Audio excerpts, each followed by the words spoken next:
village of Berdikai in Donetsk Oblast, Russian forces brought in two of their newest BMP, 3 infantry fighting vehicles. Modern, heavily armed, and carrying full crews. They were meant to strengthen the enemy's hold on the front, but instead they became targets. Ukrainian operators launched FPV drones, guiding them with deadly precision. The first drone raced low over the battlefield, closing the distance in seconds. With a sharp maneuver, it dove straight into the side of the BMP-3. The explosion ripped through the vehicle, leaving the crew no chance of survival. Flames poured from the hatch as the machine turned into a blazing wreck. The second BMP-3 tried to maneuver away, its crew desperately searching for cover. But drones are faster than steel. Another FPV locked onto the retreating vehicle, striking it with pinpoint accuracy. Once again, fire and smoke filled the air. The advanced machine reduced to twisted metal in an instant.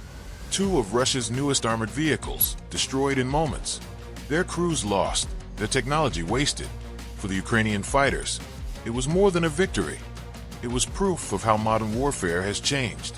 On today's battlefield, even the most advanced armor cannot escape the eyes of drones.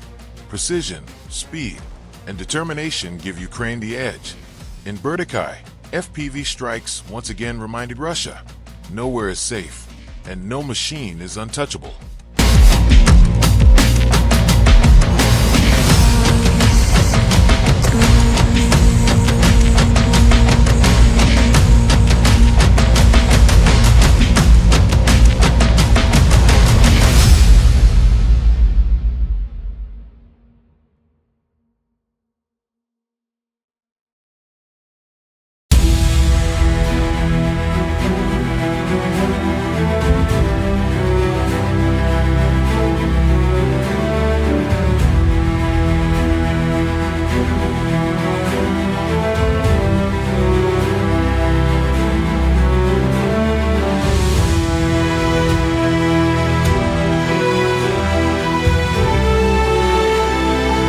Village of Kurakovo, early morning.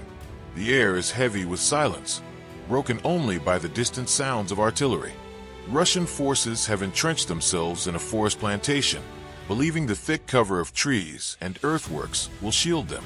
But today, that illusion is shattered. A Ukrainian Leopard 2A tank rolls into position. Its crew knows the mission: clear the entrenched occupiers and give Ukrainian infantry a chance to advance. The Leopard smoothbore 120mm cannon, one of the most advanced in the world, lines up the first shot. With thunderous force, the shell streaks across the field and detonates inside the enemy's position. Fragments of wood and soil erupt skyward. Within seconds, another shot follows, then another, each one precisely aimed, systematically dismantling the fortifications. What was once a carefully prepared Russian stronghold is rapidly becoming a death trap. The occupiers try to return fire. Machine guns rattle from within the tree lane, but against the armor of the Leopard, such attempts are meaningless. Even anti-tank missiles struggle against its advanced protection. The Ukrainian tank crew keeps their composure, delivering strike after strike, methodically clearing every corner of the forested line. For the Russian troops, there's no safe cover left. Some attempt to flee deeper into the plantation, but drones circling above relay their movements to the tank crew. A short adjustment, and the Leopard's next round finds them. Explosions echo through the trees, each one sealing off another chance of resistance. This scene is more than just a firefight. It shows why the Leopard 2A has become one of the most feared machines on the battlefield. Designed in Germany during the Cold War, its armor can withstand heavy hits, while its gun delivers unmatched accuracy at long range. Compared to older Soviet tanks, the difference is night and day. In Kurakovo, that difference is measured in lives and territory reclaimed. As the battle continues, Ukrainian infantry moves forward, using the Leopard's fire as a shield. Every impact shakes the ground, clearing a path through enemy lines. Russian positions that seemed secure hours ago are reduced to rubble and silence. When the smoke begins to clear, the occupiers have been completely driven out. The forest plantation, once a defensive barrier, is now a symbol of failure. Ukrainian troops raise their flags over the ruins, while the Leopard quietly withdraws to cover, its mission accomplished. What happened in Kurakovo this morning is a reminder of how technology, training, and determination combine on the modern battlefield. A single Leopard 2A, backed by Ukrainian resolve, has the power to change the course of a fight and to remind Russia that no fortification is truly safe.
In the Pokrov's direction, Russian forces attempted to push forward with an assault column.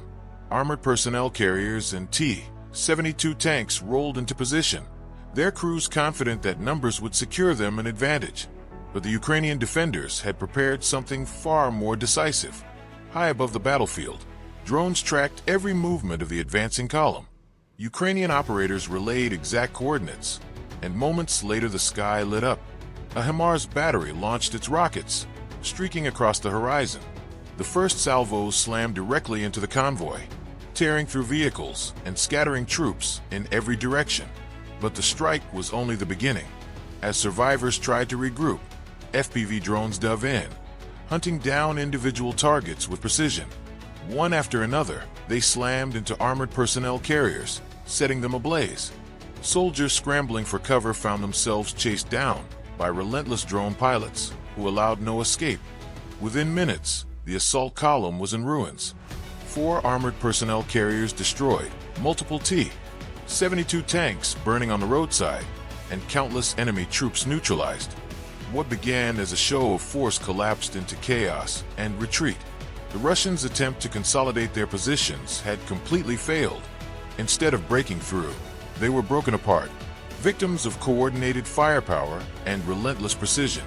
This battle in Pokrovsk is more than just another clash on the front line. It is a clear demonstration of how Ukraine has adapted, combining long-range strikes with cutting-edge drone warfare. Against such coordination, brute force and numbers are no longer enough. For the occupiers, Pokrovsk became a graveyard of armor. For Ukraine, it was another step forward, proving once again that skill, technology, and determination can crush even the heaviest assault.